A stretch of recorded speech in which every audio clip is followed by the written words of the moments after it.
आज का जो टॉपिक है सामाजिक धार्मिक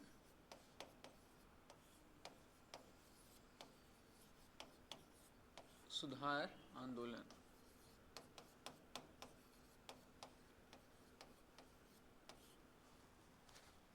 सामाजिक धार्मिक सुधार आंदोलन है ना आज का जो टॉपिक है। बड़ा अच्छा टॉपिक है, ये आसानी से याद हो जाएगा आप लोगों को। सूफी संत नहीं आएंगे इसमें, सूफी और भक्ति आंदोलन अलग है, ठीक है।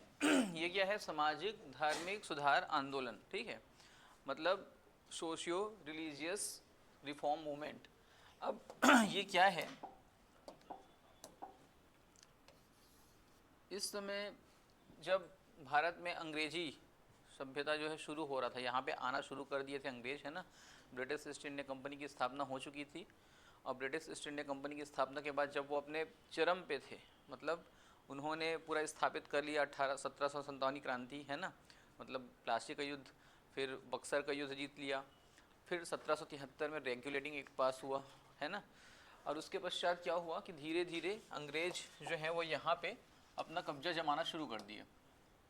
अब ये क्या हो रहा था कि एक समय देखो 1600 में ये लोग आए थे, 1757 में प्लासी का युद्ध, है ना, 1764 में बक्सर का युद्ध, 1773 में रेगुलेटिंग एक्ट, ये स्थापित हो रहे हैं, ये स्थापित हो रहे हैं, है ना। अब स्थापित होने के साथ साथ जो है वो जब एक्ट लाना शुरू हुआ, है ना, संवैधानिक सुधारों का जब विकास क्रम चला, तो बहुत सारे एक्ट आए, जैसे रेगुलेटिंग एक्ट आया, पिट्स का इंडिया एक्ट आया, उसके बाद चार्टर एक्ट आया, चार्टर एक्ट आया, है ना, कि वो भी एक प्रकार से कानून था, ठीक। तो वहाँ पे क्या हुआ कि 1813 का समय, 1813 में यहाँ 1813 में भी एक एक्ट जारी हुआ, और उस एक्ट की क्या विशेषता थी यहाँ पे? तो यहाँ पे क्या किया गया कि ईसाई धर्म को, ईसाई धर्म के प्रचार की स्वतंत्रता मिली।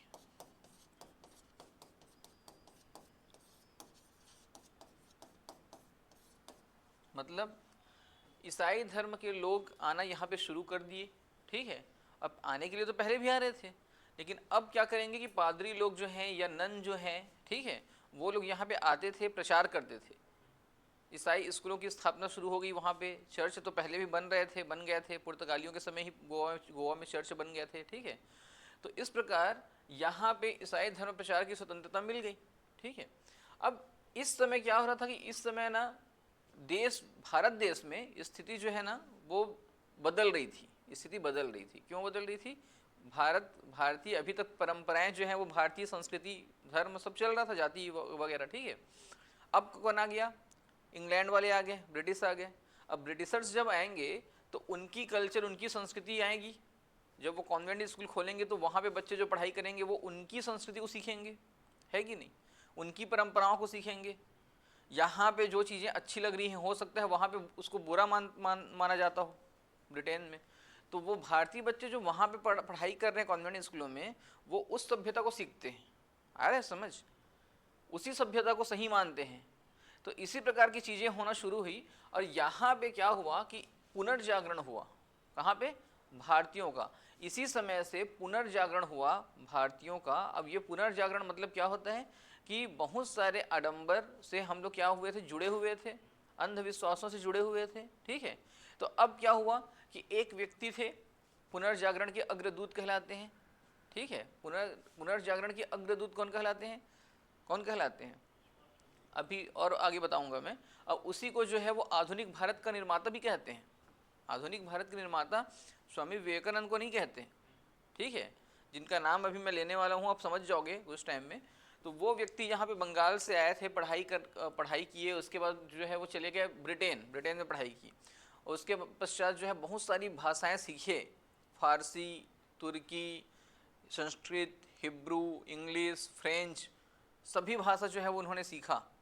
और उस राजा राम मोहन राय, तो हम लोग वही बात कर रहे हैं, किसकी बात कर रहे हैं? राजा राम मोहन राय के बारे में बात कर रहे हैं। और जब वो सीखना शुरू किए तो एक जॉन डिग्बी साहब थे वहाँ पे, ब्रिटिश, तो उनके साथ उनके दीवान के रूप में कार्य किए, और जब वहाँ पे ना ये सारी चीज़ें सीखे, शिक्षा ली, वहाँ पे काम किया, तो उन्होंने देखा कि भारत में भी ना कुछ प्रकार की चीज़ों में क्या करना पड़ेगा, सुधार करना पड़ेगा, रिफॉर्म करना पड़ेगा, ठीक है, कुछ ना कुछ रिफॉर्म करना पड़ेगा। और यहाँ पे सबसे ज़्यादा चीज़ जो है वो रिफॉर्म कहाँ पे करना है, सामाजिक धार्मिक सुधार करना है हम लोगों को।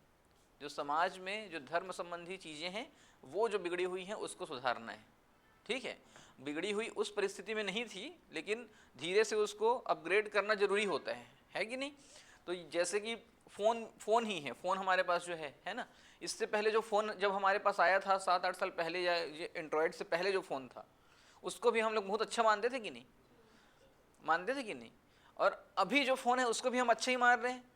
हो सकता है कि इसका भी अलग नेक्स्ट वर्जन आ जाए अब, तो उसको भी हम लोग स्वीकार करेंगे।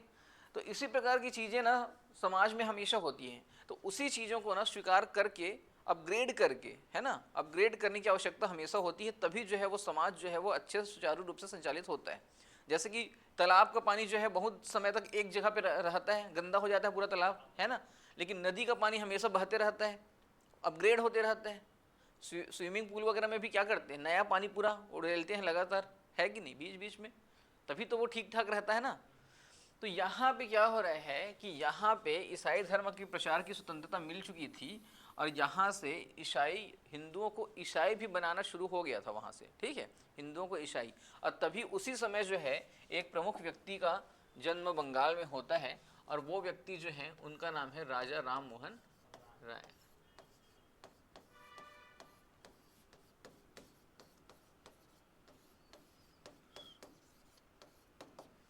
राजा राम मोहन राय बंगाली थे।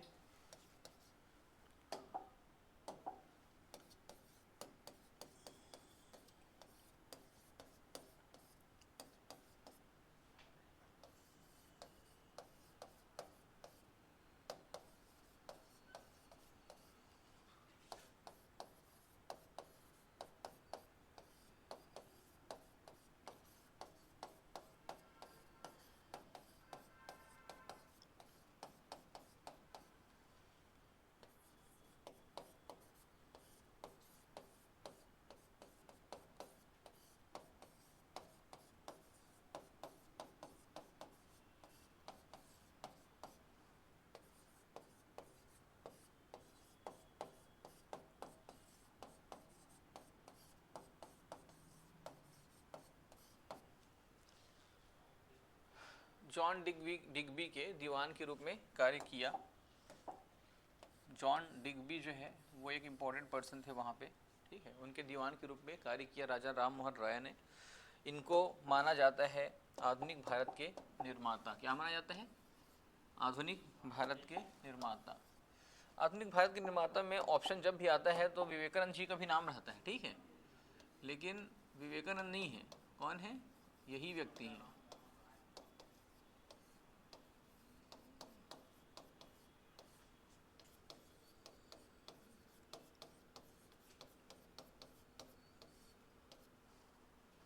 और इनका क्या नाम है, और क्या बोल सकते हैं?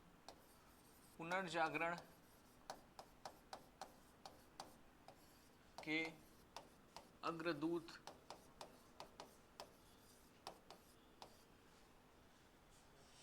और क्या बोल सकते हैं इनको? राष्ट्रवाद के जनक।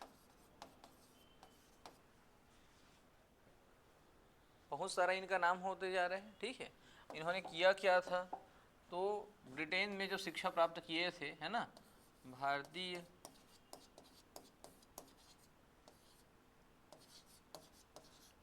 परंपरा व संस्कृति से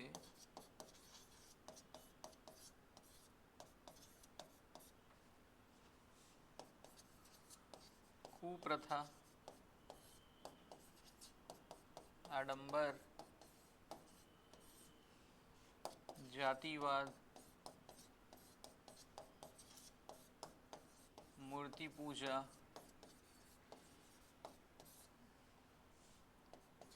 का विरोध, प्लीज कम। ये क्या क्या कर रहे हैं?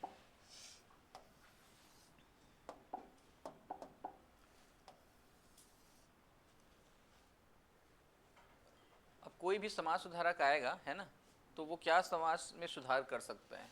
अभी कोई व्यक्ति आएगा तो वो क्या कर सकता है, वो अभी भी इन्हीं सब चीज़ों पे सुधार कर सकता है और सुधार कर सकता है कि नहीं। तो ये चीज़ें जो है वो हमेशा से सुधारने के लिए थी ही, हमेशा से।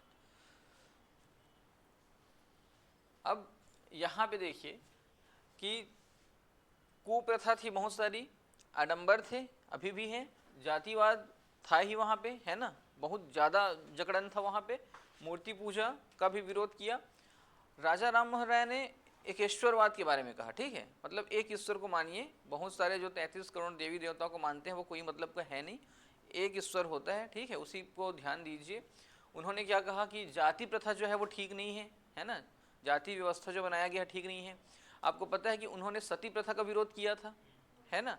तो सती प्रथा का विरोध क्यों किया था कि उनकी खुद की जो है वो भाभी, एक उनकी खुद की भाभी थी, ठीक है, उनके भैया जी की मृत्यु हुई 1811 में, और जैसे उनकी मृत्यु होती है तो उनकी भाभी को जबरन जो है वो सती में उसमें जो चीता होता नहीं है उसमें ले जाया जाता है। उन्होंने विरोध किया लेकिन कोई फ़ायदा नहीं हुआ, क्योंकि परंपराएं इतनी जकड़ी हुई थी सभी प्रकार से, है ना, कि हर कोई जो है वो क्या कर रहा था, राजा राम मोहन राय का ही विरोध करना शुरू कर दिया वहाँ पे। तो जबरन सती उनको कराया गया। तो इसी वजह से उनका ध्यान गया सती प्रथा पे भी गया, ठीक है, कि सती प्रथा जो है वो बंद होना चाहिए, ऐसा करके। अब ये ब्रिटिश थे, इंग्लैंड में पढ़ाई लिखाई की थी इन्होंने, जॉन डिग्वी के दीवान थे, तो इनके लिए थोड़ा सा आसान था कार्य कि हाँ अंग्रेजी शिक्षा जो है उसकी भी आवश्यकता है भारतीयों को, ये स्वीकार करते थे इस चीज़ को। सती प्रथा को बिल्कुल स्वीकार नहीं करते थे। विधवा विवाह को क्या करते थे, स्वीकार करते थे कि विधवा विवाह जो है होना चाहिए, विधवाओं का विवाह, ठीक है। बाल विवाह के विरोधी रहेंगे। जितनी चीज़ें हैं सामान्य से चीज़ें जो बात करेंगे, अब हम लोग करेंगे तभी समझ आ जाता है कि ये जो है चीज़ अच्छी है समाज के लिए या ये बुरी है कि नहीं। कि विधवा विवाह जो है वो ज़रूरी था, क्योंकि विधवाओं के साथ जो है काफ़ी शोषण होता था, उनकी मानसिक स्थिति, शारीरिक स्थिति पूरी तरीके से एकदम मरने टाइप की स्थिति आ जाती थी। विधवा कोई महिला हो रही है, उस दिन भी क्लास में पढ़े थे कि अलग से कोठा में रख दिए, बाल पूरा साफ कर दिए, पूरा मुंडन करा देते थे, और उसके बाद खाना वगैरह जो है वो देते थे, तो वो एकदम जानवरों की तरह उनको खाना देते थे। कार्यक्रम वगैरह में किसी भी भाग लेने के लिए मना ही था पूरा, है ना। सामाजिक कोई भी कार्यक्रम में, पूजा पाठ से लेके बच्चा जो भी छठी वट्ठी सब कार्यक्रम में मना था उनको। तो ये जो दशा थी ना उनकी, मानसिक और शारीरिक दशा, वो जीते जी एकदम मरने जैसी स्थिति थी, घुटन वाली जीवन थी आगे, है ना। उस समय तो ये सोशल मीडिया भी नहीं था कि दिन भर क्लिप वगैरह देखते रहे बैठे बैठे, है ना, कि यहाँ पे खुश हो जाए थोड़ा सा। तो वो आप सोच सकते हो कि कितनी बुरी दशा में रहते थे ना, घूम सकते थे अकेले, ना आभूषण कुछ पहन सकते थे, ना रंगीन साड़ियाँ पहन सकते थे, कुछ नहीं कर सकते थे। तो ये सारी चीज़ें जो हैं वो राजा राम मोहन राय के लिए बहुत अलग थी, ठीक है, क्योंकि इंग्लैंड से पढ़ाई करके आए थे वो, और उनको लग रहा था कि वहाँ पे जो महिलाएं जिस प्रकार से स्वतंत्र रूप से निर्णय लेती हैं, यहाँ पे क्यों नहीं लेती हैं। और इसी वजह से उन्होंने ये सारी जितनी कुप्रथा थी उनको समाप्त करने की अपना खुद का जो है संकल्प लिया था। अब राजा राम मोहन राय जो है उन्होंने किया क्या क्या उसको देखते हैं, ठीक है।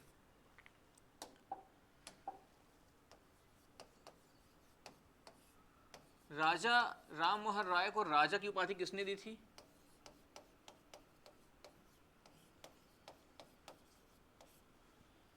राजा की उपाधि उनको दिया था अकबर द्वितीय ने। किसने दिया था? अकबर द्वितीय। ये मुगल सम्राट थे अकबर द्वितीय। इन्होंने क्या किया था? राजा की उपाधि दी थी।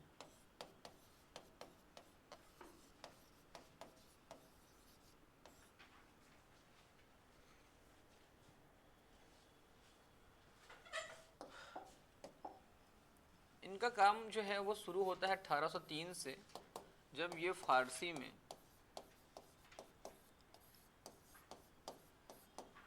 एक पुस्तक लिखते हैं, उसका नाम रहता है तोहफत उल मुजाहिदीन।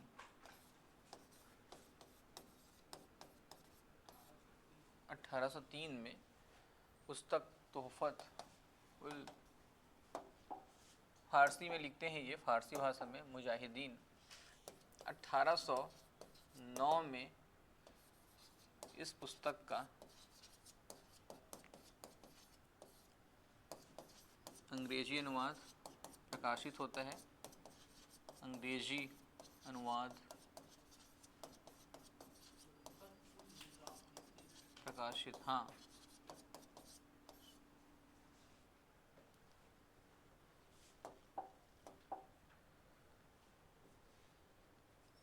तोहफत उल मुवाहिदीन,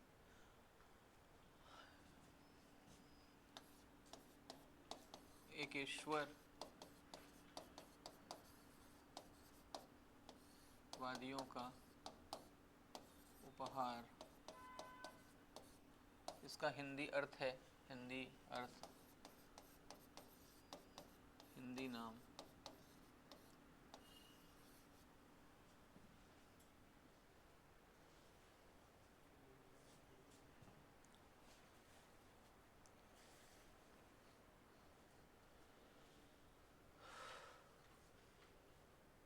और अंग्रेजी में जो प्रकाशित होती है उसका नाम रहता है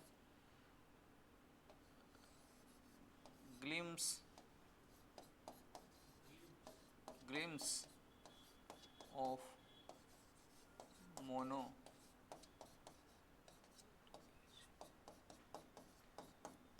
मोनोथिस्ट, ग्लिम्स ऑफ मोनोथिस्ट, एकेश्वरवादियों का उपहार, ग्लिम्स ऑफ मोनोथिस्ट।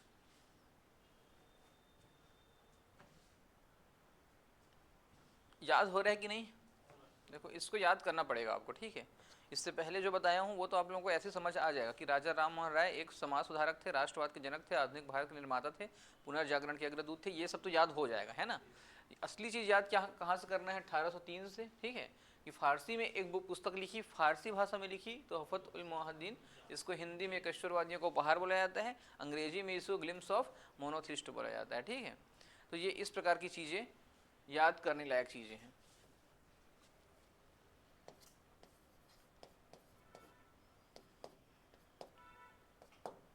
अठारह सौ 15 में इन्होंने बनाया आत्मीय सभा। क्या बनाया? आत्मीय सभा। 1815 में इन्होंने बनाया आत्मीय सभा।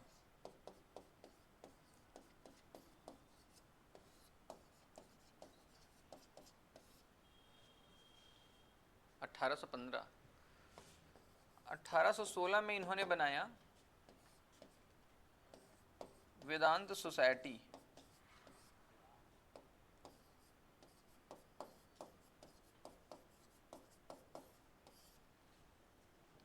और 1817 में इन्होंने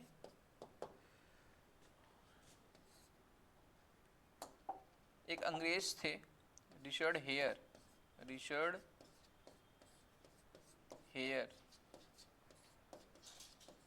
के साथ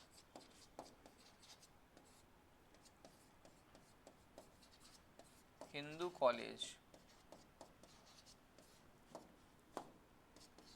की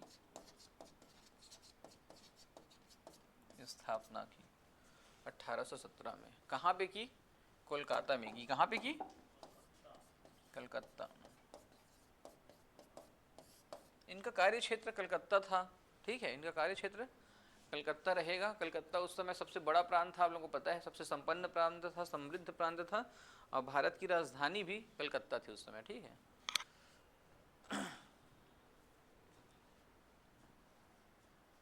याद हुआ?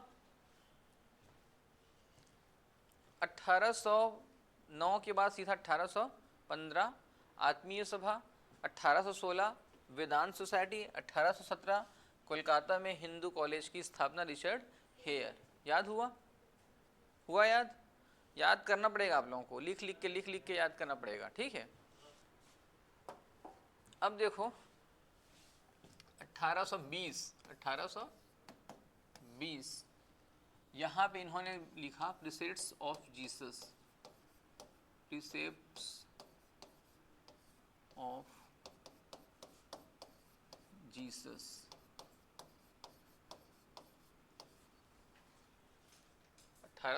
में प्रिसेप्ट्स ऑफ जीसस एक बुक लिखा, और ये काफ़ी फेमस बुक है इनका। 1800, हाँ हाँ, ईसाई धर्म का गुणगान ही किया था कुछ, ठीक है, कुछ हद तक वहाँ पे ईसाइयों का जो अच्छी चीज़ें थी ना वहाँ पे, उसके बारे में इन्होंने बताया, ठीक। और जो खराब चीज़ें थी उसको हटाया वहाँ से, क्योंकि पूरी पूरी कोई भी समाज जो है, कोई भी धर्म है ना, वो पूरा हर काम अच्छा करे ऐसा नहीं होता, तो कुछ चीज़ों को अपनाया जा सकता है वहाँ से भी। तो यही चीज़ें यहाँ पे इस किताब के माध्यम से उन्होंने बताई। ठीक है, अब 1821 में उन्होंने लिखा संवाद कौमुदी। क्या लिखा? संवाद कौमुदी। ये एक पत्रिका थी। क्या थी? पत्रिका। संवाद कौमुदी ये एक पत्रिका थी बंगाली में। ये बंगाली में लिखी गई एक पत्रिका थी संवाद कौमुदी। और संवाद कौमुदी के पश्चात 1822 में मिरातुल अखबार,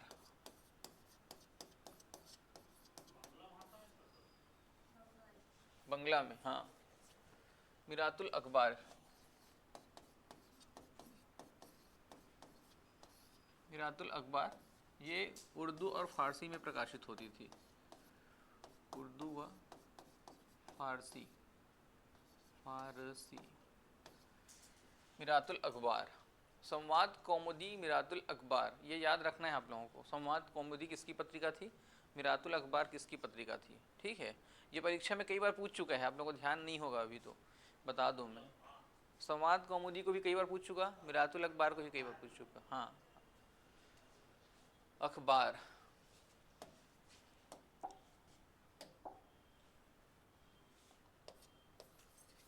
अठारह में वेदांत कॉलेज की स्थापना कलकत्ता में की। वेदांत कॉलेज की स्थापना कहाँ की? कलकत्ता में।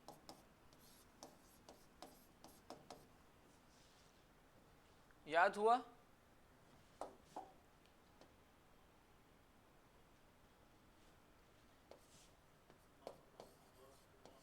अठारह सौ अट्ठाईस में ब्रह्म सभा की स्थापना,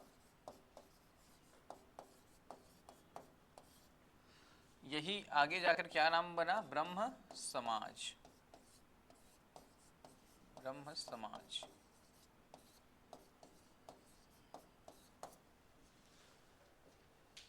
ब्रह्म सभा की स्थापना, आगे जाके क्या बना? ब्रह्म समाज बना। ठीक है, अब याद हुआ कि नहीं?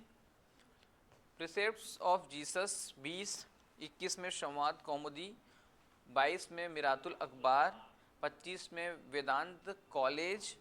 ठीक है, देखो उस समय वेदांत सोसाइटी की स्थापना हुई थी 16 में। ठीक है, यहाँ पे वेदांत कॉलेज बन गया, कॉलेज बन गया। ठीक है, 28 जो है बहुत इंपॉर्टेंट है। 28 में ब्रह्म सभा की स्थापना की गई, जो ब्रह्म समाज कहलाता है। और यही जो है वो सबसे प्रमुख चीज़ है इनकी, सबसे प्रमुख चीज़ ब्रह्म समाज। ठीक है, राजा राम मोहन रॉय जाने जाते हैं ब्रह्म समाज के संस्थापक के नाम से। ये सबसे बड़ा इनका समाज था, जो पहला समाज भी कहा जाता है। यहाँ पे सोसाइटी जो तैयार हुआ सबसे पहला, मतलब जो धर्म सुधार आंदोलन हुआ ना, उसमें पहला कौन सा है? तो ब्रह्म समाज ही है। और इसी में जितनी चीज़ें हमने पढ़ी ना पहले पेज में, वो सारी चीज़ें इसी में थी। ये भारतीय परंपरा, संस्कृति, कुप्रथा, आडंबर, जातिवाद, मूर्ति पूजा का विरोध, ये सारी चीज़ें उसी में रखी गई थी ब्रह्म समाज में। ठीक है, मतलब ब्रह्म समाज में ही कहा गया था कि सती प्रथा जो है वो नहीं होना चाहिए। ब्रह्म समाज में ही, ब्रह्म समाज में ही कहा गया था कि बाल विवाह जो है वो नहीं होनी चाहिए। ठीक है, ब्रह्म समाज में ही बहुपत्नी प्रथा का भी विरोध किया गया था। बहुपत्नी प्रथा था ना पहले, तो उसका भी विरोध किया गया था। तो ये जो समाज है, इसका ना भारतीय लोग ना बहुत ज़्यादा विरोध करना शुरू कर दिए। इसका विरोध तो होगा ही ना, क्योंकि उस समय आप सोच सकते हो कि अभी भी अगर इस प्रकार की चीज़ें आती हैं जो भारतीय मतलब धर्म के खिलाफ जाएगी, आ रहे समझ? कोई एक आध जने कुछ लिख देता है छोटा मोटा भी, तो उसको बजरंग दल वाले लोग कूट कूट के है ना पीट डालते हैं, पूरा फांसी पे लटकाने जैसा स्थिति आ जाता है। रोज़ नहीं हो रहा है कुछ ना कुछ। अभी एक दिन, अभी यहाँ पे कलेक्ट्रेट में, कहाँ का है, बिलासपुर हाई कोर्ट या कलेक्ट्रेट का घटना है कल परसों का, कि कोई व्यक्ति जो है ना हिंदू धर्म के कुछ खिलाफ कुछ व्हाट्सएप में लिख दिया था। साहू है क्या? हाँ हाँ साहू। तो उसको वो लोग खूब पिटाई किए हैं, है ना, कपड़ा वपड़ा फाड़ दिए, पुलिस उसको लेके फिर जा रहा है बचा के। तो इस प्रकार की चीज़ें रोज़ हो रही हैं, ठीक है। अब किसी भी धर्म के बारे में कोई भी कमेंट वगैरह ऐसा लिखना नहीं चाहिए किसी को, है ना, किसी भी के बारे में, ना मुस्लिम के बारे में, ना हिंदू के बारे में, ना सिख वगैरह के बारे में, किसी के बारे में लिखने की आवश्यकता नहीं है। अगर ऐसा करोगे तो मार खाओगे ना, सिंपल सी बात ये है। तो अगर शरीर एकदम मजबूत है, सन्नी देओल टाइप का, है ना, मार खा सकते हो, तो फिर अब कर लो भाई, एक बार प्रयास करके देख लो। और अगर शरीर मजबूत नहीं है, हमारे जैसा है सामान्य, तो फिर हम तो ऐसा नहीं कर सकते। ब्रह्म समाज की स्थापना 1828 में हुई और यहीं से 1829 का समय आया, 1829। अब यहाँ पे क्या हुआ, सती प्रथा का क्या हुआ, अंत हुआ।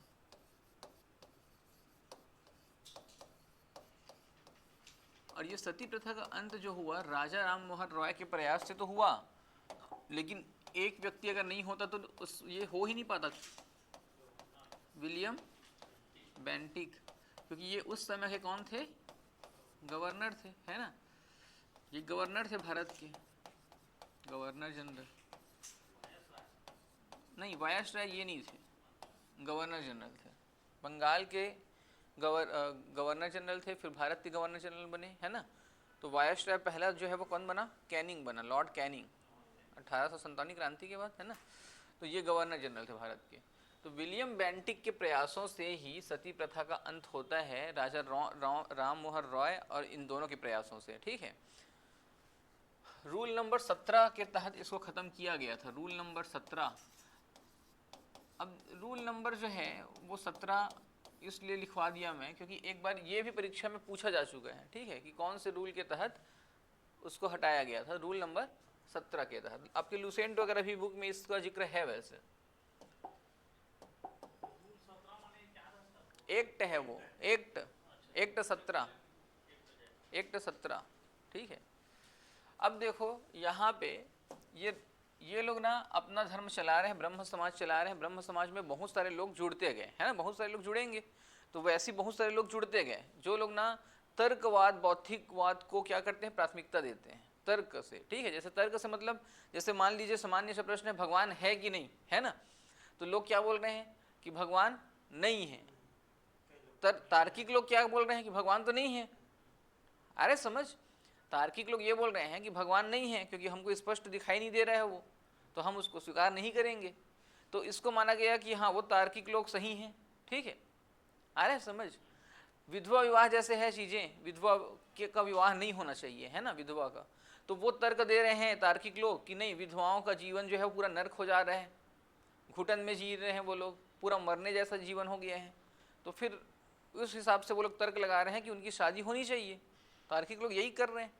तो इसी प्रकार से हर एक जो रूल है वहाँ पे, नियम जो रीति रिवाज है, उसका वो लोग ना तर्क से, बौद्धिक क्षमता के हिसाब से अपना अलग अलग प्रश्न कर रहे हैं एक दूसरे से, और उसके बाद उसमें सुधार कार्य करने का प्रयास कर रहे हैं, ठीक है। तो यहाँ पे सती ब्रह्म समाज जो है इसमें बहुत सारे लोग जुड़े। तो ब्रह्म समाज जो है उसमें जुड़ने वाले लोगों में और प्रमुख लोग कौन थे, अब देखो। ब्रह्म समाज में एक व्यक्ति थे राम मोहन रॉय,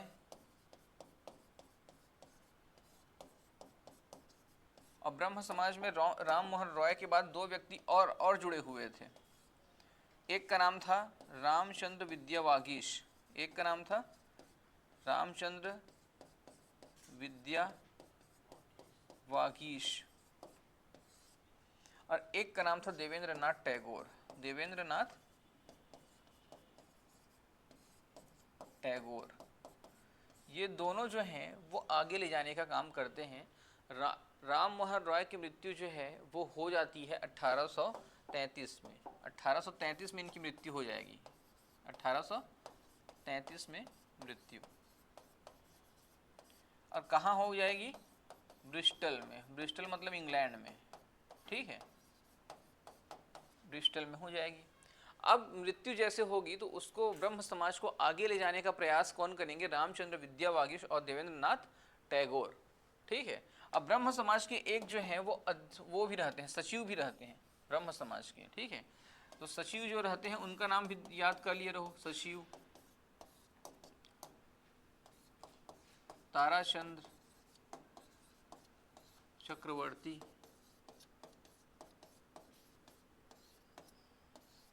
ताराचंद चक्रवर्ती, ये इसके सचिव रहते हैं। शिक्षक भर्ती में ऐसा अनुमान लगाया जा रहा है कि विज्ञान के पोस्ट नहीं आने वाले हैं। आपको ध्यान है कि नहीं? विज्ञान विषय से संबंधित पोस्ट नहीं आएंगे। गणित आएगा, कला वाले आएंगे, व्यायाम शिक्षक वाले आएंगे, है ना, और एक दो ठो हैं स्पोर्ट्स वगैरह, वही व्यायाम शिक्षक वगैरह, और साइंस के जो है ना विज्ञान प्रॉपर ऐसा नहीं आने वाला है। ये अबरार हुसैन सर के हिसाब से ही बता रहा हूँ मैं, कि उन्होंने लिखा हुआ है एक सिलेबस जो है वो तैयार करके, लेकिन वो भी एकदम 100% श्योर नहीं है। तो ब्रह्म समाज जो है उसके सचिव ताराचंद चक्रवर्ती हैं। आगे ले जाने का काम रामचंद्र विद्यावागीश और देवेंद्रनाथ टैगोर कर रहे हैं।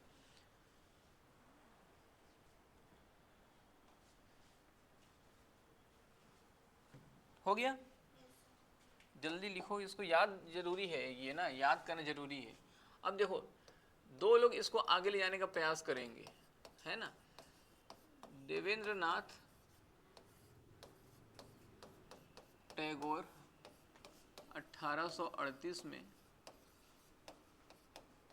एक और सभा बनाते हैं, तत्वबोधिनी सभा, तत्वबोधिनी सभा की इस ताराचंद चक्रवर्ती स्थापना करेंगे, तत्वबोधिनी सभा की स्थापना करेंगे।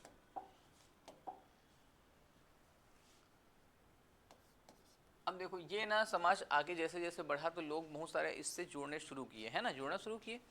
तो इसमें ना एक व्यक्ति जुड़ा, वो थे केशव चंद्र सेन। कौन थे? केशव चंद्र सेन। तो देवेंद्रनाथ टैगोर के पश्चात जो है वो कौन जुड़ेंगे इससे? केशव चंद्र सेन। इनका ये ना बहुत प्रभावी व्यक्ति थे, इनका प्रभाव बहुत ज़्यादा था महाराष्ट्र वाले क्षेत्र में। केशव चंद्र सेन का बहुत प्रभाव था, लोग इनसे जुड़ते थे बहुत सारे, ठीक है।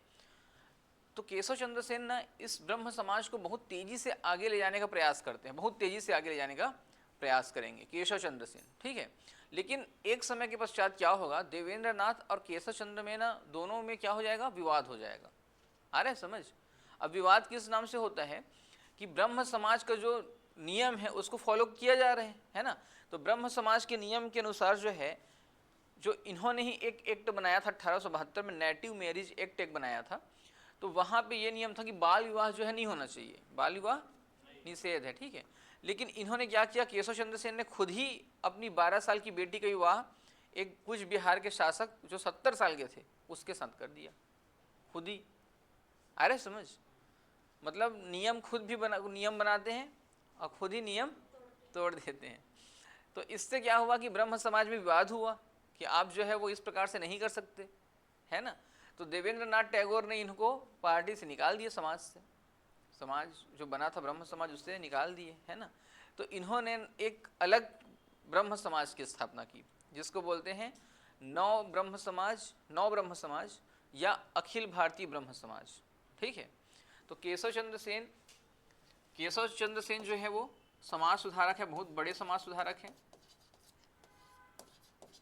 समाज को सुधारते सुधारते ये कब बिगड़ गए खुद समझ ही नहीं आया, ठीक है।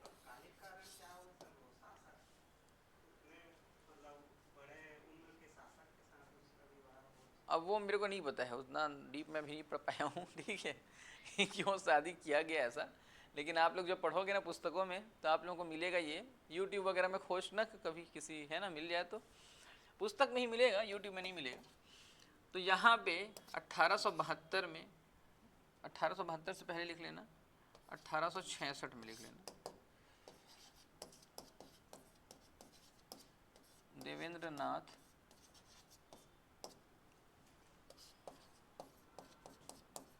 टैगोर से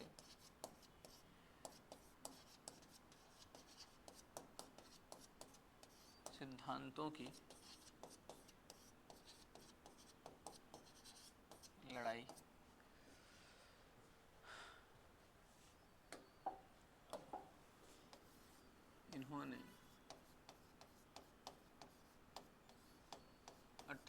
1867 में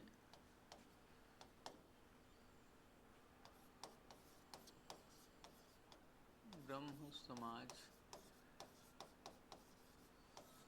से पृथक होकर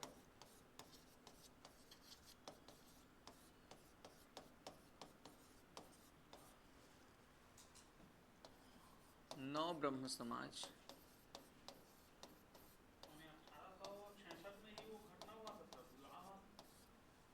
हाँ पहले हो गया था, उसके बाद लेकिन वो नेटिव मैरिज एक्ट बनाए थे, ठीक है, पहले हो गया था घटना, नेटिव मैरिज एक्ट बाद में बना था। नौ ब्रह्म समाज की स्थापना की। समाज सुधारक व्यक्ति अब क्या करेगा, समाज सुधारक व्यक्ति समाज सुधारते ही रहता है, भले वो घर में नहीं सुधार पाता बच्चे को अपने, है ना, अपने बच्चे को नहीं सुधार पाते समाज सुधारक लोग, देखे होगे आप लोग, उनका बच्चा जो है, जैसे किसी कोई शिक्षक है, एकदम अच्छा शिक्षक है ना, बहुत अच्छा शिक्षक है, योग्य है, बहुत बहुत अच्छा ईमानदार है, हमेशा सब समाज का भला करता है, और उसका बेटा जो है वो बीड़ी पीते रहता है, सिगरेट पीते रहता है, नहीं, घूमते घूमते गाड़ी में दिन भर घूमते रहेगा, फर्राटे भगाते रहेगा, गाली गलौज करते रहेगा, तो खुद के बच्चे को वो लोग नहीं संभाल सकते हैं।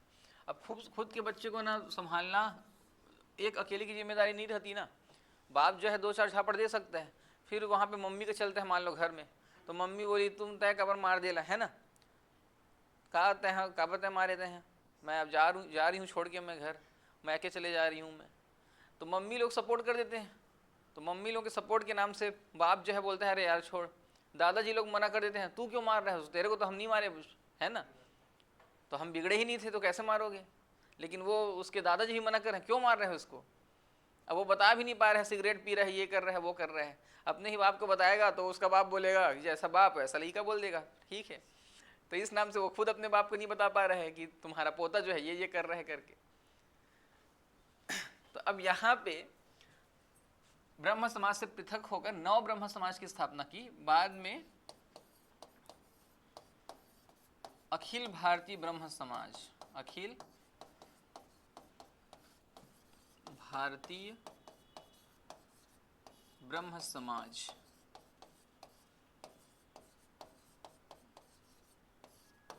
बना, अखिल भारतीय ब्रह्म समाज। केशव चंद्र सेन जो है ना, वो उनका प्रभाव ना लगातार रहता है, ठीक है, इसके बाद भी प्रार्थना समाज भी पढ़ेंगे तो उसमें भी इनका प्रभाव रहेगा, इनका प्रभाव रहेगा। अब ये तो अखिल भारतीय बन गया। अब देवेंद्र नाथ टैगोर जो है वो किस नाम से जाने जाएंगे, उनका जो ब्रह्म समाज है ना, तो उनका जो ब्रह्म समाज है वो जाना जाएगा आदि ब्रह्म समाज। किस नाम से? आदि, मतलब आदि मानव के जमाने से है ये वाला, है ना, पुराना आदि मतलब, है ना, तो आदि ब्रह्म समाज। देखो ये वाला चीज ना कई ठो पुस्तक में गलत दिया हुआ है, मतलब आदि ब्रह्म समाज के संस्थापक का नाम दिया हुआ है केशव चंद्र सेन, ठीक है, लेकिन आप लोग ध्यान देना कि उसका उत्तर ये, असली उत्तर ये है, आदि ब्रह्म समाज के संस्थापक कौन है? देवेंद्र नाथ टैगोर, क्योंकि वो आदिकाल से थे, है कि नहीं? हाँ, व्यापम अपने मर्जी से, पीएससी अपनी मर्जी से, पुस्तक दिखा दो।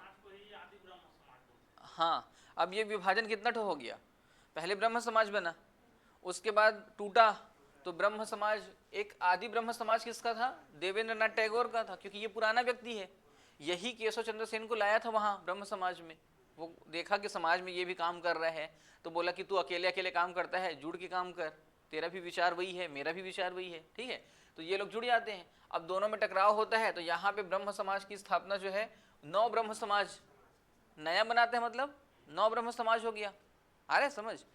उसके बाद अखिल भारतीय ब्रह्म समाज बनाया जाता है, ये ऑल इंडिया ब्रह्म समाज बनाया जाता है, ये पूरे देश भर में मैं इसको चलाऊंगा।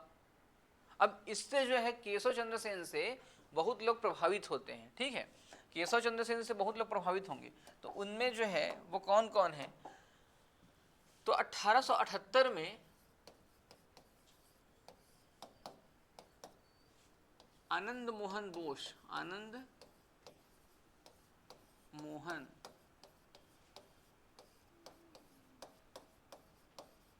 बोस के द्वारा एक और ब्रह्म समाज की स्थापना की जाती है, उसका नाम है साधारण ब्रह्म समाज बनाया जाता है। साधारण ब्रह्म समाज आनंद मोहन बोस के द्वारा। तो कौन है साधारण ब्रह्म समाज के संस्थापक कौन है? आनंद मोहन बोस, याद रहेगा।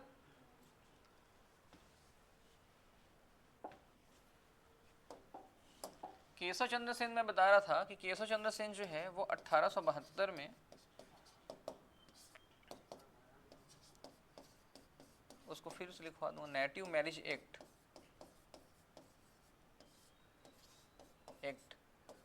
बनाएंगे। नेटिव मैरिज एक्ट बनाएंगे, मतलब नेटिव मैरिज एक्ट जो बनेगा उस समय ब्रिटिश शासनकाल में, जिसमें बाल विवाह जो है वो निषेध किया गया है ना, कि 12 साल से 14 साल से कम उम्र की बच्चियों का शादी नहीं होगा बोल रहे हैं। तो इसमें भी इन्हीं का प्रयास था, किसका? केशव चंद्र सेन का प्रयास था नेटिव मैरिज एक्ट बनने में, क्योंकि काल तो किसका है? अंग्रेजों का है। तो ये लोग क्या कर सकते थे? केवल प्रयास कर सकते थे, दबाव डाल सकते थे, है ना, कि ये करो करके। तो नेटिव मैरिज एक्ट बनाने के लिए दबाव डाला गया था इनके द्वारा, केशव चंद्र सेन के द्वारा। आ रहे समझ? 1870 में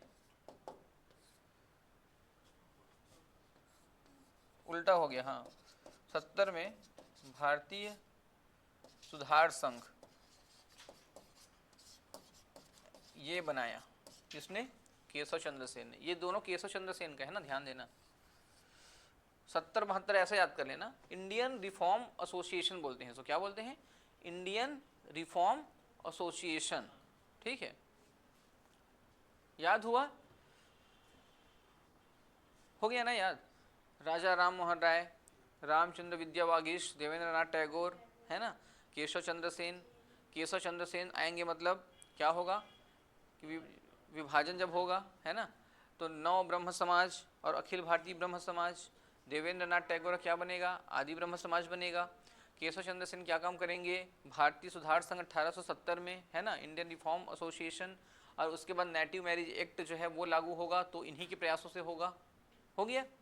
उसके बाद 1878 में इन्हीं के शिष्य आनंद मोहन बोस के द्वारा एक साधारण ब्रह्म समाज की स्थापना की गई, ठीक है ना। तो ये केशव चंद्र सेन एक प्रभावी व्यक्ति है। इन्हीं के प्रयासों से बाद में प्रार्थना समाज भी बनेगा, प्रार्थना सभा, ठीक है, इन्हीं के प्रयास से मुंबई में जो बनेगा। तो ये मुंबई के व्यक्ति हैं, केशव चंद्र सेन जो है मुंबई के व्यक्ति हैं, यहाँ आके काम कर रहे हैं। कहाँ पे? कोलकाता वगैरह में आके काम कर रहे हैं, इनके क्षेत्रों में, ठीक है। तो ये चीज़ को ध्यान रखना है आप लोगों को। अब इसके पश्चात जब ब्रह्म समाज जब आगे बढ़ रहा था, तो ब्रह्म समाज को लगातार उस पंडित वर्ग से विरोध का सामना करना पड़ा था लगातार, ठीक है। तो वहाँ पे एक कलकत्ता में 1830 में ही 1830 में कलकत्ता में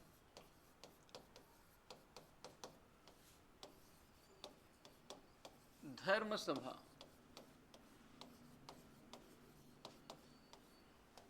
सभा बना, ठीक है, 1830 में। और इसके धर्म सभा के संस्थापक कौन हैं? तो धर्म सभा के संस्थापक हैं राधाकांत देव। कौन है? राधाकांत देव। और इसका प्रमुख काम क्या था इसका, राधाकांत देव का या धर्म सभा का? ब्रह्म समाज के सिद्धांतों का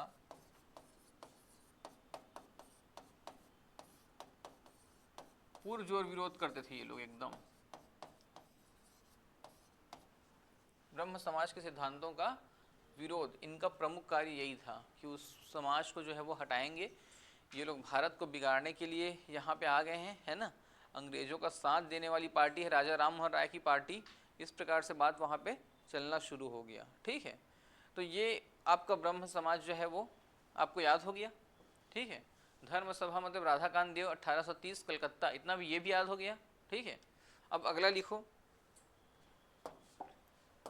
1838 में आप लोग लिखे हो तत्वबोधिनी सभा, है ना। लिखवाया हूँ ना कि नहीं लिखवाया हूँ? लिखे हो ना।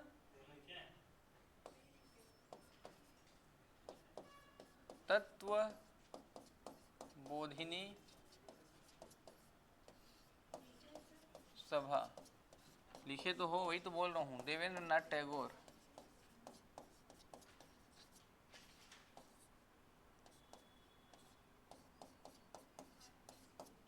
अड़तीस में, है ना। अब उसके बाद लिखना 1849 परमहंस मंडली, परमहंस मंडली, इसको कौन बनाया था?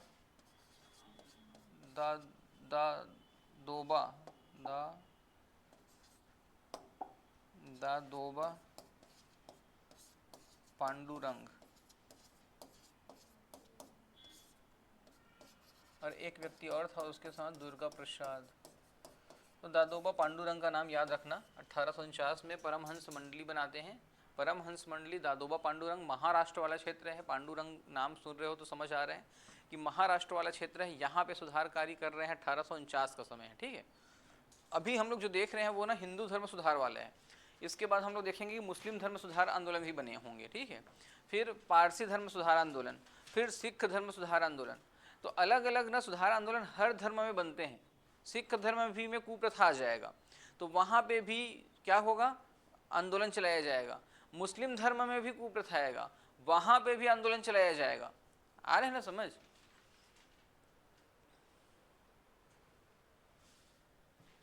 1849 परमहंस मंडली याद हुआ, दादोबा पांडुरंग और दुर्गा प्रसाद।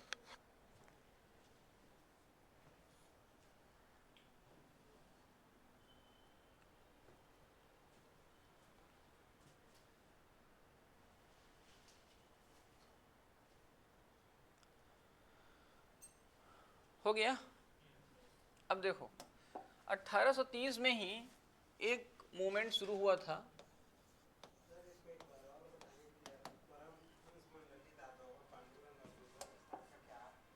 देखो ये लोगों का भी उद्देश्य वही है। आप परीक्षा में आता है कि परमहंस मंडली कब बना, तो 1849। कौन प्रमुख थे? दादोबा पांडुरंग, दुर्गा प्रसाद। ये लोग क्या कर रहे थे? तो ये लोग भी सेम कार्य करते थे, जाति प्रथा का विरोध करते थे, विधवा विवाह को प्रोत्साहन देते थे, ठीक है। तो ये लोग भी यही सब सेम काम कर रहे थे करने के लिए। लेकिन ये लोग अंग्रेजी शिक्षा वाला चीज़ पे ध्यान नहीं दे रहे थे ना। इनका काम क्या था कि जैसे सती प्रथा को ख़त्म हो गया था, बाल विवाह जो है उसके ऊपर काम कर रहे थे, विधवा विवाह के ऊपर कार्य कर रहे थे। तो इसी प्रकार की जो भारत में जो बुराइयां हैं ना, उसके ऊपर ये लोग काम कर रहे थे। लेकिन ब्रिटिश का समर्थन ये लोग नहीं करते थे। ये भी बता रहे हैं ना कि अंग्रेजी शिक्षा लागू होना चाहिए, चर्च बनने चाहिए, इस प्रकार की चीज़ें नहीं कर रहे थे। इस प्रकार की चीज़ें जो हैं वो राजा राम मोहन राय कर रहे थे अंग्रेजी शिक्षा के लिए। अंग्रेजी शिक्षा यहाँ पे ज़रूरी है ऐसा करके वो ये चाह रहे थे, क्योंकि अंग्रेज वो खुद पढ़े थे वहाँ पे। तो वो बोलते थे कि भाषा जो है ना उससे जो है वो उसको कट्टरता मत लाइए भाषा के प्रति, है ना, कि आप हिंदी बस सीखेंगे तो इससे कुछ ज्ञान आपको मिलेगा नहीं। तो आपको ज्ञान चाहिए तो आपको अलग अलग भाषाएं जो हैं वो जाननी पड़ेगी, ठीक है। तो अलग अलग भाषाएं सीखोगे तो सारी चीज़ें आजकल अंग्रेजी में रहती हैं। कंप्यूटर वगैरह में देखोगे तो सब चीज़ अंग्रेजी में रहती है। तो आप एडवांस जो है टेक्नोलॉजी को यूज़ करना कैसे सीखोगे? तो आपको इंग्लिश जानना पड़ेगा। तो यही चीज़ जो है वो उस समय भी बोलते थे, ठीक है, कि उस समय भी औद्योगिकरण शुरू हो गया था, नए नए उद्योग आ रहे थे, ठीक। तो ये परमहंस मंडली। इसके पश्चात यंग 1830 में ही यंग बंगाल आंदोलन, यंग बंगाल आंदोलन। अब इसके संस्थापक कौन थे? हेनरी विवियन डेरोजियो, ये व्यक्ति इसके संस्थापक थे। अब ये नाम से जो है वो देखो क्या लग रहे हैं, विदेशी लग रहे हैं, है ना। अब ये थे एंग्लो इंडियन। क्या थे? एंग्लो इंडियन किसको बोलते हैं बताओ? आंग्ल भारतीय तो बोलते हैं, लेकिन किसको बोलते हैं? क्या?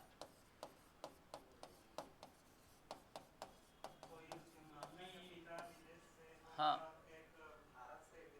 ठीक, मतलब माता या पिता में से कोई भी जो है वो एक भारतीय होना चाहिए और बाकी दूसरा जो है यूरोपियन होना चाहिए कोई सभी देश में, ठीक है। यूरोप का कोई भी हो, तो उसको बोलते थे एंग्लो इंडियन। तो ये ना Henry Vivian Derozio Anglo Indian था, कलकत्ता में था। कलकत्ता में बहुत कम उम्र में, देखो ये ना 22 साल का था तो इसकी मृत्यु हो जाती है 1831 में। आ रहे समझ? तो ये बहुत कम उम्र में जो है वो सारे कार्य कर लेता है। और देखो ये यंग बंगाल मूवमेंट तैयार करता है। तो यंग बंगाल मूवमेंट कैसे करता है कि ये ना कोलकाता में प्रोफेसर के रूप में पढ़ाता भी है, प्रोफेसर के रूप में। तो यंग लोग जो है ना इससे प्रेरित होते हैं, युवा लोग। जैसे फिल्म आया था एक अक्षय कुमार का, क्या फिल्म था, एक अक्षय कुमार का क्या फिल्म था, जिस गब्बर है ना, गब्बर इज बैक। तो गब्बर में क्या करते हैं, वो नए नए जो लड़के रहते हैं, है ना, खुद प्रोफेसर रहते हैं, तो नए नए जो लड़के रहते हैं कॉलेज में, वो उससे बहुत प्रभावित होते हैं प्रोफेसर से, और उससे जुड़ते हैं, होता है ऐसा। तो वो जो भी काम करता है सब सही मानते हैं, स्वीकार करते हैं कि हाँ ऐसा होना चाहिए। अब वो तो फिल्म में है, खैर वो फिल्म में है ना, लेकिन फिल्म में एक्सट्रीम लेवल दिखाया हुआ है। एक्सट्रीम मतलब कि एकदम अंतिम। जैसे एक फिल्म आया था अपरिचित, बहुत पहले अपरिचित फिल्म आया था, है ना, साउथ का एक्टर था हीरो विक्रम। तो उसका फिल्म जो है जब भी आता है ना उस हीरो का, तो इसी प्रकार की फिल्में करता है वो। एक फिल्म उसका आया था आई, आई फिल्म देखिए थे आप, है ना, वायरस वाला। तो उसका उसका फिल्म ना अच्छा फिल्म रहता है। और उसी का फिल्म तेरे नाम जो था, जिसको बाद में सलमान खान जो है वो बनाया हिंदी में। गब्बर भी साउथ का मूवी है। तो यहाँ पे ना ये आंग्ल भारतीय था, इससे बहुत ज़्यादा प्रभावित थे स्टूडेंट लोग। तो ये यंग बंगाल मूवमेंट बनाया। तो बंगाल में जितने लोग थे उनको ये क्या कर रहा था कि सुधारने का प्रयास कर रहा था, उनको सुधारने का प्रयास कर रहा था। तो उसमें उसका जो मूल जो था सिद्धांत ना, वो राम मोहन राय के ब्रह्म समाज से मिलता जुलता था। मूल जो सिद्धांत था कि ये भी अंग्रेजी शिक्षा का समर्थक रहेगा, ये व्यक्ति भी जो है वो क्या करेगा, एक ईश्वरवाद बोलेगा, एक ईश्वर को मानिए बोलेगा, ये भी मूर्ति पूजा का विरोध करने के लिए बोलेगा। आ रहा है समझ? तो इसके भी जो है बहुत सारे जो है अनुयायी बनेंगे, लेकिन बहुत सारे क्या हो जाएंगे, दुश्मन भी हो जाएंगे समाज में, ठीक है। तो ये ज़्यादा दिन तक ना इसका जीवन नहीं है, इसका जीवन केवल और केवल 1809 से लेके 1832 तक का है, ये ध्यान देना। 31-32 तक, 31 या 32 इतना ही दिन जीता है ये, 22 या 23 साल तक ही जीता है ये ध्यान रखना।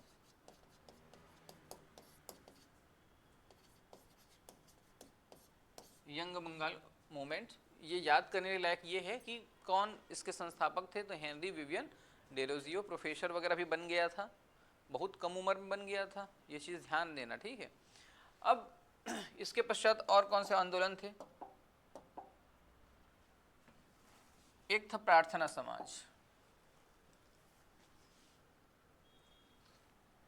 प्रार्थना समाज को लिखवाते हैं, फिर कल करेंगे उसको बाकी को।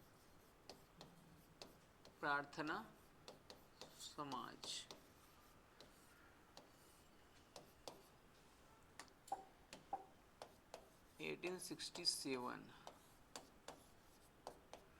इसके संस्थापक कौन थे? इसके संस्थापक थे महादेव गोविंद रानाडे,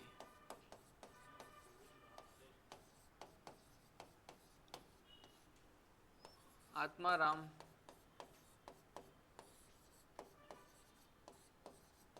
पांडुरंग। और ये जो आंदोलन है ये किसके प्रयास से शुरू हुआ था? तो इसमें मुख्य जो प्रयास था वो किसका था? प्रयास केशव चंद्र सेन, केशव चंद्र सेन। तो केशव चंद्र सेन भी इस सोसाइटी से जुड़ा हुआ व्यक्ति था, ठीक है, यहाँ से जुड़ा हुआ व्यक्ति केशव चंद्र सेन भी है। तो तीन नाम यहाँ पे याद रखना, महादेव गोविंद रानाडे जो मुख्य संस्थापक हैं, आत्माराम पांडुरंग और केशव चंद्र सेन, तीनों मुंबईकर हैं, मुंबई से हैं, और तीनों ने इस प्रार्थना समाज की स्थापना की है 1867 में। कहाँ पे की है? मुंबई में की है, बॉम्बे में, वर्तमान मुंबई। महादेव गोविंद रानाडे जो हैं वो पश्चिम भारत के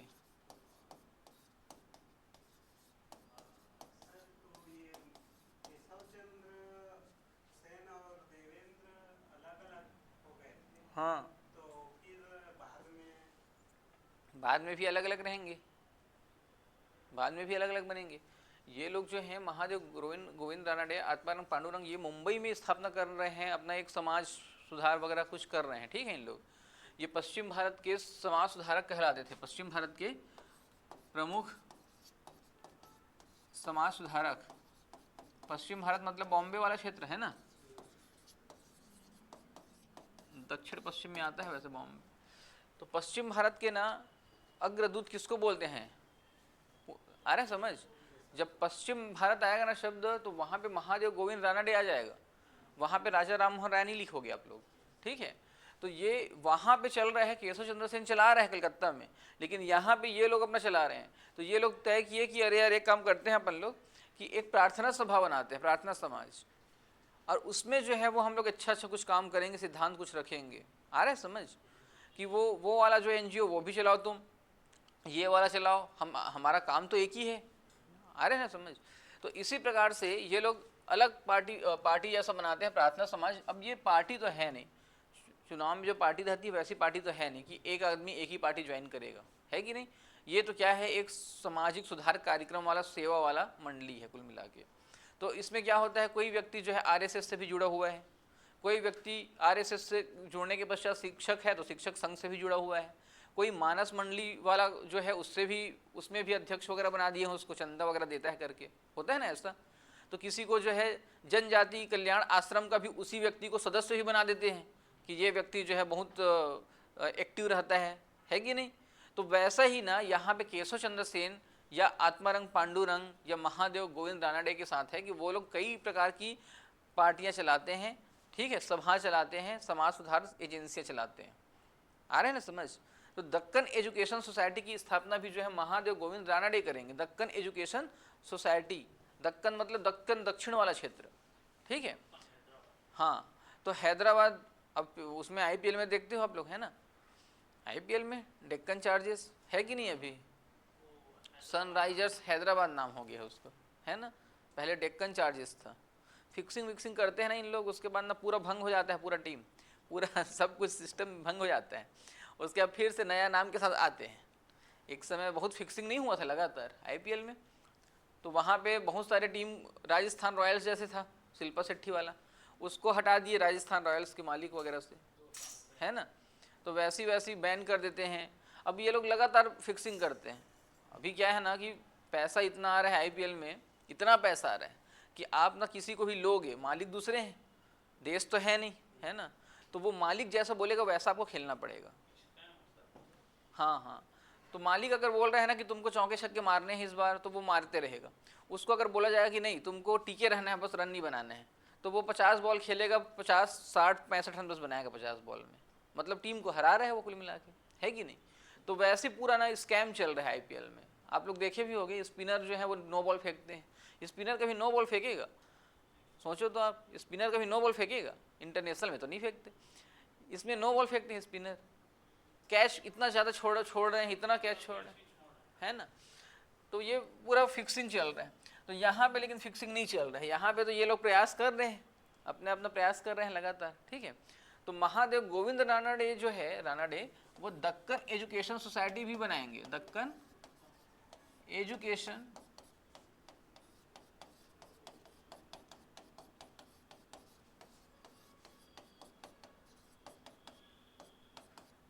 दक्कन एजुकेशन सोसाइटी ये भी बनाएंगे। महादेव गोविंद रानडे के प्रयास से दक्कन एजुकेशन सोसाइटी की भी स्थापना होगी। और ये सन है 1878 है, लेकिन ये ध्यान रखना 1878 में, ठीक है। दक्कन एजुकेशन सोसाइटी, महादेव गोविंद रानडे, पश्चिम भारत के प्रमुख समाज सुधारक ये व्यक्ति कहलाते हैं। याद हो गया, याद हुआ कि नहीं हुआ, झोलमोल हो गया क्या पूरा एकदम, वैसे ही हो गया क्या, रिवीजन करने हैं ना। बड़ा आसान चीज़ है। ब्रह्म समाज 1828, 1830 में धर्म सभा उसका विरोधी संस्था राधाकांत देव, तत्वबोधिनी सभा 1838 देवेंद्रनाथ टैगोर, है ना, और उसी समाज को आगे ले गए देवेंद्रनाथ टैगोर, और उसके पश्चात केशव चंद्र सेन, केशव चंद्र सेन अपना नया बना लिया नव ब्रह्म समाज, जिसको बाद में भारतीय ब्रह्म समाज कहोगे। देवेंद्र नाथ पुराना ही रह गया, आदि समाज, है ना। एक व्यक्ति और है आनंद मोहन बोस, वो बना लिया क्या, साधारण सामान्य ब्रह्म समाज बना लिए। आ रहा है ना समझ। तो ये हो गया ख़त्म। उसके बाद मैं बताया यंग बंगाल मूवमेंट का नाम बताया, तो विवियन हेनरी विवियन डेरोजियो, जो एंग्लो इंडियन था खुद भी, ठीक है, कॉलेज में प्रोफेसर वगैरह था, यंग बच्चों को प्रेरित करता था अपना, उसी को बना लिया था, यंग बंगाल आंदोलन बना लिया था, युवा बंगाल आंदोलन, ठीक है। अब उसके पश्चात हम देखें कि प्रार्थना समाज 1867 मुंबई में इसकी स्थापना हुई, और 3 व्यक्ति प्रमुख थे। केशव चंद्र सेन तो थे ही, महादेव गोविंद रानाडे, आत्मारंग पांडुरंग इसके प्रमुख व्यक्ति थे, ठीक है, जिसको पश्चिम भारत में प्रमुख समाज सुधारक मानते हैं। दक्कन एजुकेशन सोसाइटी की स्थापना भी इन्हीं के प्रयासों से हुआ याद। तो इतना ही है। अब native marriage act Keshav Chandra Sen बनाया 1872 में, और 1870 में एक भारतीय सुधार रिफॉर्म एसोसिएशन बनाया, इंडियन सुधार संघ, है ना। तो इसको और याद कर लेना है, हो गया ना याद। अब इसके बाद पढ़ेंगे आर्य समाज। क्या पढ़ेंगे, इसको शुरू करते हैं आर्य समाज, कल इसको खत्म करेंगे आर्य समाज को। आर्य समाज सरल है असल में, आर्य समाज।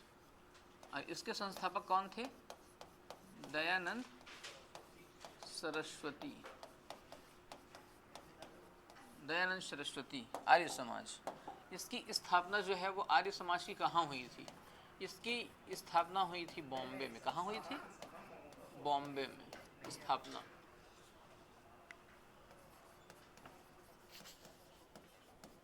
लेकिन ध्यान देना, मूल केंद्र 2 सालों के बाद 1875 में स्थापना होता है, लेकिन 2 सालों के बाद ही 1877 में लाहौर में मूल केंद्र स्थापित कर दिया जाता है।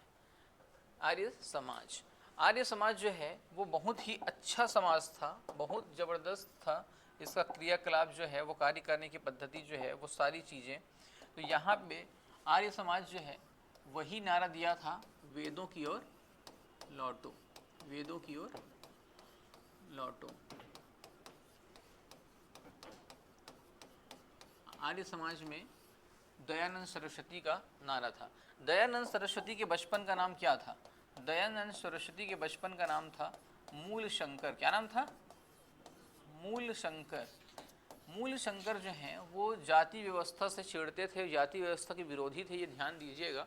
जाति व्यवस्था के ये भी व्यक्ति क्या है, विरोधी हैं।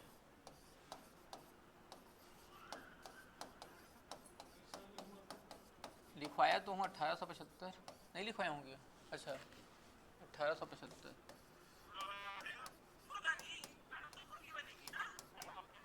जाति प्रथा का विरोध, लेकिन ध्यान देना, जाति प्रथा का विरोध करते थे, लेकिन वर्ण व्यवस्था जो है के समर्थक थे।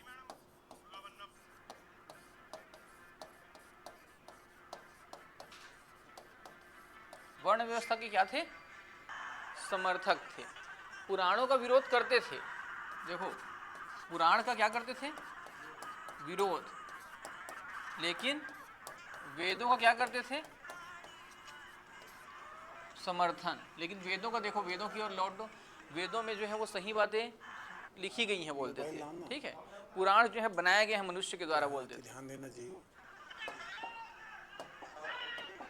तो दयानंद सरस्वती जो हैं वो ऐसे व्यक्ति थे जो हिंदी का समर्थन करते थे, हिंदी का के समर्थक।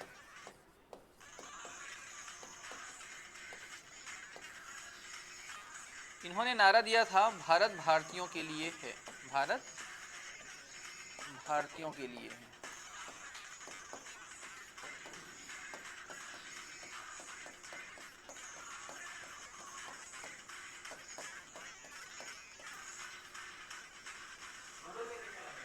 और ये पहले व्यक्ति थे, इस चीज़ को याद रखना, जिसने स्वराज शब्द का सबसे पहला प्रयोग किया, शब्द का प्रथम प्रयोग। स्वराज शब्द का सबसे पहला प्रयोग किसने किया, तो किसने किया? दयानंद सरस्वती ने। स्वराज शब्द जो है वो हर बार आप लोगों की परीक्षा में आता रहता है। स्वराज शब्द जो है उसका सबसे पहला प्रयोग किसने किया? दयानंद सरस्वती ने किया। स्वराज शब्द जो है वो महात्मा गांधी भी बोलते थे स्वराज के बारे में, लोकमान्य तिलक भी बोलते थे, है ना, कि मैं जो है वो अपना स्वराज लेके रहूँगा ऐसा करके, तो वो ही बोलते थे। ये प्रश्न आता है कि कलकत्ता अधिवेशन में या कांग्रेस ने पहली बार जो है स्वराज शब्द का प्रयोग पहले कब किया, ठीक है, तो ये प्रश्न आता है। अब वैसी प्रश्न आता है कि सबसे पहली बार प्रयोग किसने किया, तो दयानंद सरस्वती का नाम आता है। आ रहे समझ? फिर जयप्रकाश नारायण का भी नाम इससे जुड़ेगा कि वो भी स्वराज नाम से बनाएंगे पार्टी, ठीक है। तो इसी प्रकार से ये जो है आर्य समाज को थोड़ा सा कल हम लोग आगे पढ़ेंगे। आर्य समाज जो है उसमें हम लोग देखेंगे कि ये गौ रक्षणी सभा भी तैयार करेंगे दयानंद सरस्वती, ठीक है, और सत्यार्थ प्रकाश भी लिखेंगे, जो हिंदी में लिखते हैं। सत्यार्थ प्रकाश किस में लिखते हैं? हिंदी भाषा में। तो हिंदी के लिए का ना बहुत ज़्यादा प्रयोग ये किए रहते हैं, ये ध्यान देना। सत्यार्थ प्रकाश के रचनाकार कौन है? सत्यार्थ प्रकाश के दयानंद या मूल शंकर, ठीक है, ये परीक्षा में आता है। तो आप लोग इसको लिख लीजिए अच्छे से, कल इसको याद करके आइए, कल देखेंगे कि क्या क्या हमने पढ़ा, क्या क्या याद रहा, ठीक है। उसके बाद जो है वो कल मुस्लिम समाज सुधार आंदोलन भी देखेंगे, पारसियों का भी देखेंगे और सिखों का भी देखेंगे।